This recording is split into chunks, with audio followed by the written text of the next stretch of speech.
शब्द। तुझे भरोसा नहीं ना, तो फिर जा अपने कमरे में जाकर देख। तेरे पलंग के नीचे तुझे तेरी माँ की हड्डियाँ मिलेंगी। प्रभात दौड़कर अपने कमरे में जाता है और अपने पलंग के नीचे देखता है। वहां पर सचमुच एक कंकाल पड़ा हुआ था और उसके शरीर पर जो कपड़े थे वो प्रभात की माँ के थे। क्या बात है, आज तो आप सुबह से ही बहुत बिजी हैं। ऐसा क्या लिख रहे हैं? बस एक फैमिली की कहानी लिख रहा था। जैसे हमारी फैमिली है ना, तुम, माँ और मैं, लेकिन थोड़े अलग तरीके से, क्योंकि ये कहानी हॉरर है और इसमें जो आदमी है ना, मैंने उसकी बीवी को मार दिया है। मतलब कहानी में ऐसा लिखा है। और जानती हो, उसके बाद जो बीवी है ना, वो एक बुरी आत्मा बन जाती है। क्या बेटा, इस तरह की डरावनी कहानियाँ क्यों लिखता है तू? जानता है ना, हम जो सोचते हैं, जो लिखते हैं, हमारा दिमाग पूरा दिन वैसा ही होता रहता है। माँ, परेशान होने वाली क्या बात है? राइटर हूँ मैं, मेरा तो काम है कहानियाँ लिखना। और वैसे भी ये सिर्फ एक कहानी है माँ, कोई सच नहीं है। उसके बाद कुछ दिन बीत जाते हैं। एक रात प्रभात को अपने ऑफिस से लौटने में देरी हो जाती है। रात के लगभग 12 बजे हुए थे। प्रभात जैसे ही अपने घर पहुंचता है, उसने देखा कि उसकी पत्नी दुर्गा डाइनिंग टेबल पर उसका इंतजार कर रही है। आ गए आप? कब से आपका इंतजार कर रही थी। देखिए ना, खाना भी ठंडा हो गया है। अरे दुर्गा, आज तुमने अपने इतने लंबे लंबे बालों को खोलकर क्यों रखा है? तुम तो हमेशा अपने बाल बांध कर रखती। वो क्या है ना प्रभात, जब इंसान अपनी जिंदगी से मुक्त हो जाता है ना, तो उसे दूसरे सारे बंधन खोल देने चाहिए। इसलिए मैंने अपने बालों के बंधन भी खोल दिए। ये तुम किस तरह की बातें कर रही हो? तुम ठीक तो हो? मैं बिल्कुल ठीक हूँ प्रभात। अच्छा चलो खाना खाओ। वो क्या है ना दुर्गा, मुझे भूख नहीं है। ऑफिस में कुछ खा लिया था। कोई बात नहीं, मैं तुम्हारे लिए एप्पल काट देती हूँ, एप्पल खा लो। नहीं दुर्गा, मुझे नहीं खाना है, मेरा मन नहीं है यार। तभी अचानक से दुर्गा अपने हाथ में एक बड़ा सा चाकू लेकर प्रभात पर हमला कर देती है। प्रभात अपने आप को बचाने की कोशिश करता है। आज मैं तुझे नहीं छोड़ूंगी, तुझे अपने साथ लेकर जाऊंगी अपनी दुनिया में। ये क्या बोल रही हो तुम? तुम्हारा दिमाग खराब हो गया है। आखिर तुम हो कौन? दुर्गा अपनी गर्दन टेढ़ी करते हुए बोलती है। मैं दुर्गा हूँ, तुम्हारी पत्नी। ध्यान से देखो मेरी आंखों में। प्रभात बुरी तरह से डर जाता है और घबराहट में वो चाकू अपनी पत्नी के पेट में मार देता है। उसकी पत्नी की वहीं के वहीं मौत हो जाती है और उसकी चीख की आवाज सुनकर उर्मिला दौड़ते हुए बाहर आती है।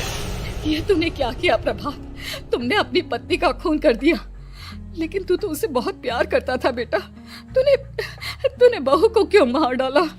माँ, ये आपकी बहू नहीं थी, इसके अंदर कोई बुरी आत्मा घुसाई थी। मैं नहीं जानता ये सब कैसे हो गया, लेकिन वो मुझ पर हमला कर रही थी, मुझे मारने की कोशिश कर रही थी। माँ, मैंने कुछ नहीं किया। ये तूने क्या कर दिया बेटा? दुर्गा ने मुझे कहा था कि वो तेरी कहानी के उस कैरेक्टर की तरह एक्टिंग करके तुझे डराने की कोशिश करेगी। अरे वो तो तेरे साथ मजाक कर रही थी। हे भगवान, ये क्या हो गया? इसका मतलब दुर्गा। लेकिन माँ, मैंने जो कहानी लिखी थी उसमें भी ऐसा ही हुआ था। उस औरत ने अपने पति के साथ मजाक किया और गलती से उसके पति ने उसके पेट में चाकू मार दिया। मेरी कहानी सच कैसे हो सकती है? माँ, मुझे बहुत डर लग रहा है। अब ये सोच, दुर्गा की लाश का क्या करें हम? अगर गलती से भी ये बात बाहर फैल गई ना, तो तुझे पूरी जिंदगी जेल की सलाखों के पीछे रहना। एक काम करते हैं माँ, हम घर के पीछे वाले बगीचे में उसकी लाश को दबा देते हैं। अगर कोई पूछेगा तो कह देंगे कि उर्मिला अपने मायके गई और फिर एक दिन हम भी अचानक यहाँ से कहीं दूर चले जाएंगे। कोई नहीं आएगा हमें पूछने, कोई नहीं आएगा माँ, बाद में जो होगा हम देख लेंगे। प्रभात अपनी माँ उर्मिला की मदद से दुर्गा की लाश को अपने घर के बगीचे में गाड़ देता है। कुछ दिन तो ऐसे ही बीत जाते हैं, लेकिन एक दिन अचानक रसोई से आ रही कुछ आवाजें सुनकर प्रभात की नींद खुलती है। प्रभात ने देखा कि वहां पर एक लंबे बालों वाली औरत दूसरी तरफ चेहरा करके खड़ी हुई थी। कौन है? कौन है वहां पर? अरे कौन हो तुम? मैं दुर्गा हूँ प्रभात। क्या मुझसे इस तरह के सवाल क्यों कर रहे हो तुम? तुम दुर्गा नहीं हो सकती। दुर्गा तो प्रभात, मैं तुम्हारी पत्नी हूँ, तुम मुझे कैसे भूल सकते हो? 4 दिन के लिए मायके क्या चली गई? तुम तो मुझे भूल ही गए। अब अगली बार ना मैं कहीं नहीं जाऊंगी। पता चला तुमने तो मुझे पहचानने से ही इनकार कर दिया। नहीं, तुम दुर्गा नहीं हो सकती। तुम दुर्गा हो ही नहीं सकती। मैं जानता हूँ ये सब क्या हो रहा है। मैंने अपनी कहानी में लिखा था कि उस आदमी की पत्नी की मौत के बाद एक बुरी आत्मा उसका रूप लेकर उसके घर में आ जाती है। तुम वही हो ना? और अचानक से खूबसूरत दुर्गा का चेहरा काला पड़ जाता है। उसकी आंखें लाल हो जाती हैं और पूरे शरीर पर बाल लंबे नुकीले, उसके दोनों पैर उल्टे हो जाते हैं और बेहद डरावनी आवाज में वो चिल्लाकर कहती है, बुरी आत्मा, मेरा खून करके मुझे अपने ही घर में गाड़ कर तू मुझे बुरी आत्मा कह रहा है? मैं तुझे छोड़ूंगी नहीं। और अचानक से प्रभात के घर में बेहद डरावनी आवाजें गूंजने लगती हैं। घर में चारों तरफ बहुत सारी बुरी आत्माएं नजर आने लगती हैं। प्रभात घबरा कर अपनी माँ को आवाज देता है, माँ कहाँ है आप? जल्दी आइए माँ, देखिए ना ये सब क्या हो रहा है। प्रभात ने देखा कि अचानक से उसकी माँ कमरे से दौड़ कर आती है। क्या हुआ प्रभात? और ये लोग कौन है? इन सब की गर्दन टेढ़ी क्यों है? उनके बाल? प्रभात, ये सब लोग तो मुझे मरे हुए नजर आ रहे हैं। हाँ माँ, ये सब लोग मरे हुए ही हैं और ये ठीक वैसा ही हो रहा है जैसा मेरी कहानी में हुआ था। लेकिन मेरी कहानी के हिसाब से तो आप भी। अचानक से उर्मिला का रूप बदल जाता है। वो भी एक डरावने साए की तरह बन जाती है और बेहद डरावनी आवाज में चिल्ला चिल्ला कर कहती है, मर गई तेरी माँ। जानता है, कल रात जब तू सो रहा था ना, तो मैंने उसके शरीर का सारा खून पी लिया। अब बस हड्डियां बची है उसके शरीर में। नहीं, ऐसा नहीं हो सकता, ऐसा बिल्कुल नहीं हो सकता। मेरी माँ नहीं मर सकती। तुझे भरोसा नहीं ना, तो फिर चेक कमरे में जाकर देख। तेरे पलंग के नीचे तुझे तेरी माँ की हड्डियां मिलेंगी। प्रभात दौड़कर अपने कमरे में जाता है और अपने पलंग के नीचे देखता है। वहां पर सचमुच एक कंकाल पड़ा हुआ था और उसके शरीर पर जो कपड़े थे वो प्रभात की माँ के थे। माँ, अब मुझे कुछ करना पड़ेगा।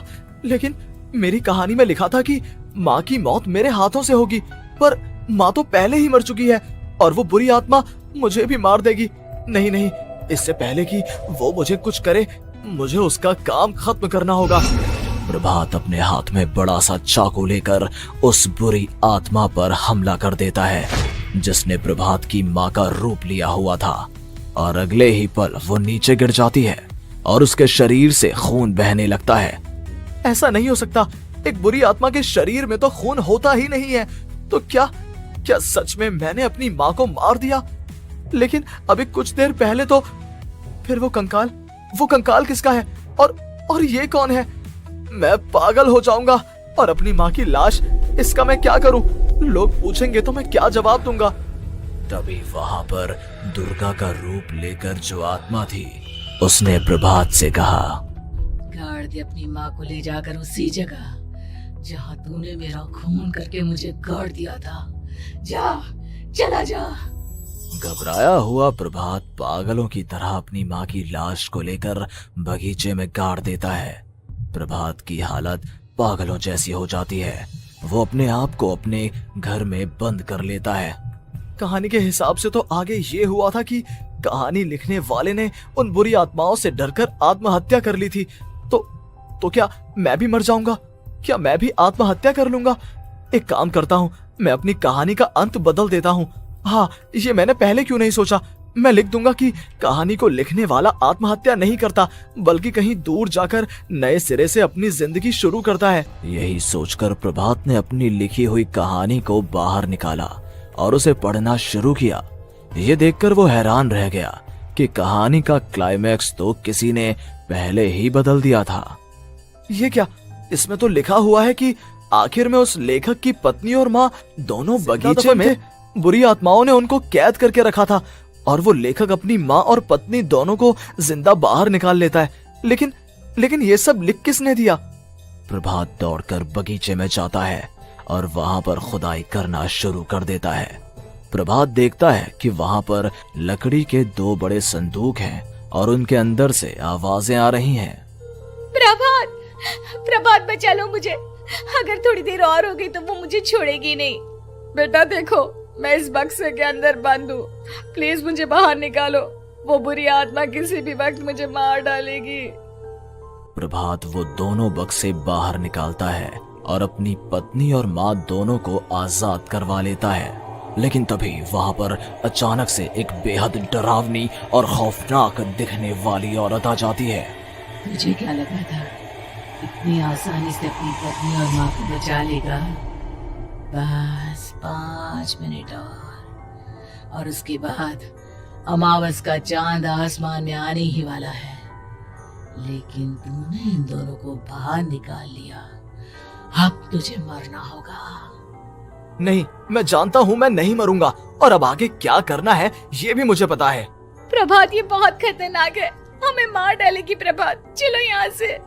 नहीं दुर्गा, अब मुझे अच्छी तरह से पता चल चुका है कि इस बुरी आत्मा से हम कैसे पीछा छुड़वा सकते हैं।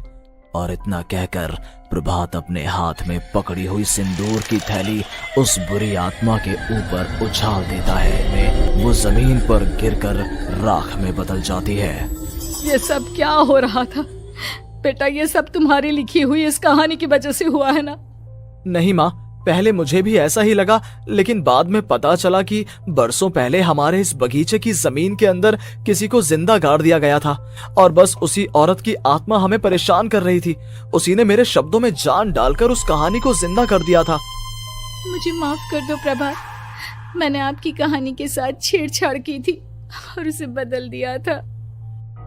माफी मांगने की जरूरत नहीं है दुर्गा, तुम्हारे उस बदलाव की वजह से ही आज हम सब जिंदा हैं, क्योंकि आखिर में कहानी में वो हुआ जो तुमने लिखा था।